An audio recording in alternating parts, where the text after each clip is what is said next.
नेपाली भाषा, कला र संस्कृतिलाई यसरी संरक्षण गरेर बसेका छन् भुटानका मानिसहरू। नेपाल र नेपाली भनेपछि उनीहरू हुरुक्कै हुन्छन्। नेपाल गुण भएको छैन। दर्शकवृन्द, यहाँका मानिस र यो ठाउँ देख्दा नेपालमै भएको जस्तो भान हुन्छ। आज हामीले यही सुन्दर देश अनि नेपाली भाषीहरूको बारेमा यो भिडियोमा चर्चा गर्नेछौँ। भिडियो अन्तिमसम्म हेर्नुहोला। यदि हाम्रो युट्युब च्यानलमा नयाँ हुनुहुन्छ भने कृपया हाम्रो युट्युब च्यानललाई सब्स्क्राइब गर्न नभुल्नुहोला। साथै तपाईँ यो भिडियो कुन ठाउँदेखि हेर्दै हुनुहुन्छ हामीलाई कमेन्ट गरेर अवश्य बताउनुहोला।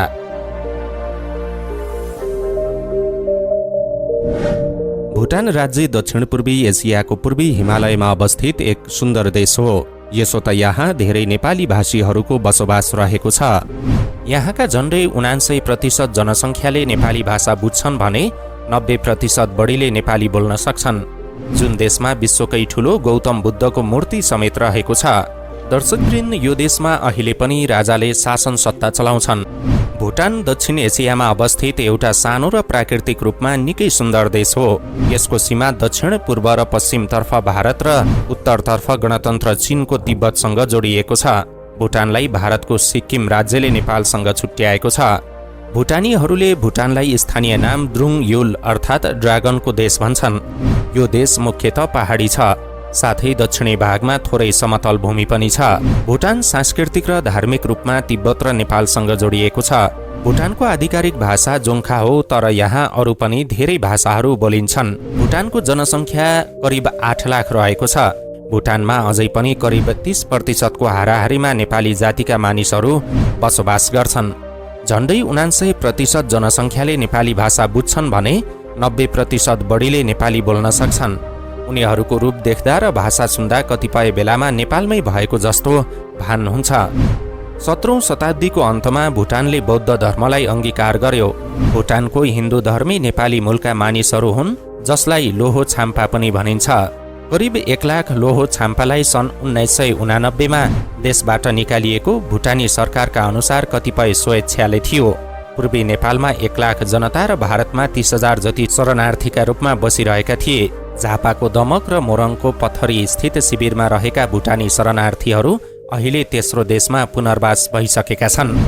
भुटानका राष्ट्रप्रमुख राजा हुन् र उनलाई स्थानीय भाषामा द्रुग ग्याल्पो भनिन्छ। सन् 2008 देखि जिग्मे गेसर नामग्याल वाङछुग भुटान अधिराज्यका वर्तमान राजा तथा 5औं राजा हुन्।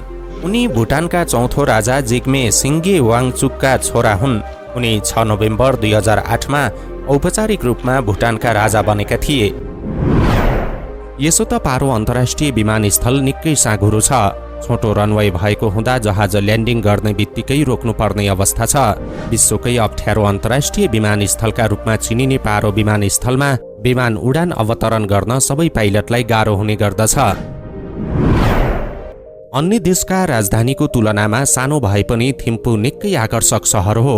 भुटानी कला प्रयोग गरी निर्माण गरिएका घरहरूले जोसुकैको मन आकर्षित गर्छ। भुटान पछिल्लो समय विश्वकै पर्यटकीय गन्तव्य बन्दै गइरहेको छ।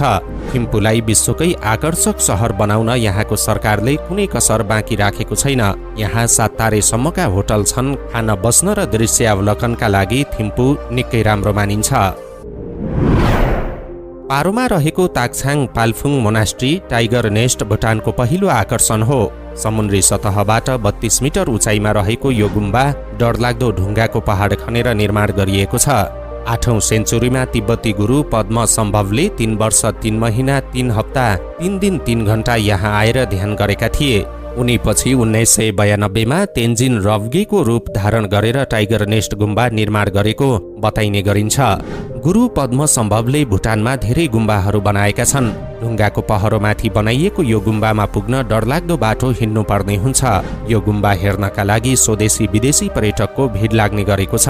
भुटानको कल्चरल आइकनका रूपमा लिएको यो गुम्बा एकपटक हेर्नै पर्ने खालको छ। यहाँ चिसो मौसममा हिउँले ढाक्ने गर्छ। पारो भ्यालीबाट 10 किलोमिटरको दूरीमा रहेको यो गुम्बा 900 मिटर सिधा दूरीमा पर्छ। भुटानको एकमात्र अन्तर्राष्ट्रिय विमानस्थल रहेको पारो भ्याली पर्यटकको पहिलो गन्तव्य हो। यहाँबाट मात्र पर्यटकको गन्तव्य सुरु हुन्छ। बीचमा नदी बगेको छेउछाउमा सुन्दर बजार रहेको पारोमा पुग्दा नेपालको जिरी पुगे जस्तै भान हुन्छ। उच्च पहाडी भूभागमा रहेको पारोमा प्रख्यात अन्तर्राष्ट्रिय चेनका होटलहरू सञ्चालनमा रहेका छन्। टाइगर नेस्ट गुम्बा जाने पनि पारोबाट नै हो। भुटानको राजधानी थिम्पूमा ठूलो बुद्धको मूर्ति रहेको छ। यहाँ स्वदेशी विदेशी पर्यटकको भिड लाग्ने गरेको छ। यो मूर्ति टाइगर नेस्ट पछिको आकर्षण हो। 51.5 मिटर उचाइ रहेको यो मूर्ति निर्माण गर्नका लागि करिब 10 अर्ब रुपैयाँ लगानी भएको अनुमान गरिएको छ। आइरन र कपरबाट निर्माण गरिएको मूर्तिमा सुनको जलप समेत लगाइएको छ। 7औं शताब्दीमा निर्माण गरिएको यो गुम्बा भुटानको सबैभन्दा पुरानो गुम्बा मानिन्छ। तिब्बतियन राजा सोङचोङ गोम्पोले यो गुम्बा निर्माण गरेका थिए। पारो एयरपोर्टबाट 20 मिनेटमा पुगिने यो गुम्बा भुटानको अर्को गन्तव्य हो। भुटान आउने अधिकांश पर्यटक नजिक भएको हुँदा यो गुम्बा पुग्ने गरेका छन्। राजधानी थिम्पूबाट यो गुम्बा 60 किलोमिटरको दूरीमा रहेको छ। यो भुटानका अधिकांश सरकारी कार्यालय भएको भवन हो। हेर्दा गुम्बा जस्तो देखिने यो भवन पनि निकै रोमाञ्चक रहेको छ। प्रधानमन्त्री कार्यालय समेत रहेको यस भवनमा गुम्बा समेत रहेको छ। भुटानमा अझै पनि विधिपूर्वक राष्ट्रिय झण्डा कार्यालय समयमा बाहिर ल्याउने र कार्यालय समय सकिएपछि भित्र राख्ने चलन छ। राजधानी थिम्पूबाट पुनाखा जाने बेलामा 3100 मिटर हाइटमा यो स्तूपा रहेको छ। यो बाटो यात्रा गर्ने पर्यटकले यहाँ फोटो खिचेर रमाइलो गर्ने गर्छन्। 108 वटा स्तूपा रहेको दोचुल्ला लडाई जितेपछि त्यसको सेलिब्रेसन गर्न बनाइएको हो। भुटानका चौथो राजाकी पहिलो श्रीमतीले यो स्तूपा बनाएको भन्ने किम्वदन्ती छ। चौथो राजाका 4 श्रीमती थिए। पुनखामा 2वटा नदीको बीचमा यो जङ अवस्थित छ। यो पनि भुटानको महत्त्वपूर्ण आकर्षणको रूपमा परिचित छ। 17औं शताब्दीमा निर्माण गरिएको यो जङमा भुटानी राजाको गद्दी आरोहण समारोह समेत आयोजना हुने गरेको छ। 2 नदीको बीचमा रहेको हुँदा यहाँ पुग्दा मनै आनन्द हुन्छ।